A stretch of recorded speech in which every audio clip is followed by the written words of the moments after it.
This is not a conservative or liberal talk at all. It's completely nonpartisan. What I'm trying to do is bring people together under the United States Constitution, because what they want to do is they want to divide us and split us apart. And if they can do that, especially globally, they can eliminate what America is and the unity that we have. And you can see that with all the unrest and all the racial stuff and all the protests. A lot of that is coming down from some of the globalist financiers that are financing some of these groups with the intent of dividing America. So I want everybody to understand that. Don't fall into that trap, because they're trying to split us up. And it comes from a global level. I risked my life. I swore an oath to defend the Constitution against enemies foreign and domestic. Sadly, one of our biggest enemies to our freedoms happens to be a domestic one. And it's coming from our own government. And that sounds shocking when you first say it. But when we get into some detail here and we actually prove it, you'll find out that it is indeed the truth.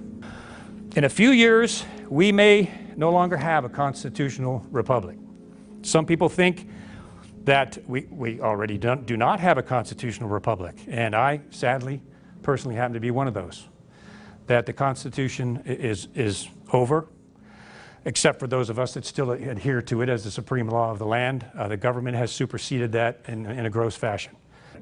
The unconstitutional power of government secrecy. I call it the tyranny of secrecy. Our government has such a powerful, large matrix system of secrecy that it has literally taken over our elected government in a very complex fashion. They've been doing this for almost 60 years, and they've got it perfected. The currency of the shadow government is the power of secrecy, fear, and intimidation.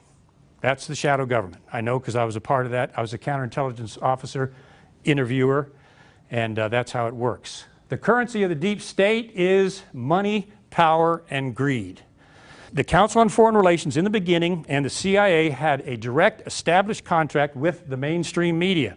Philip and Catherine Graham of the Washington Post were members of the Council on Foreign Relations and directly connected to the CIA and directly connected to the CIA and CFR's program of pumping information into the news media for propaganda to the American people.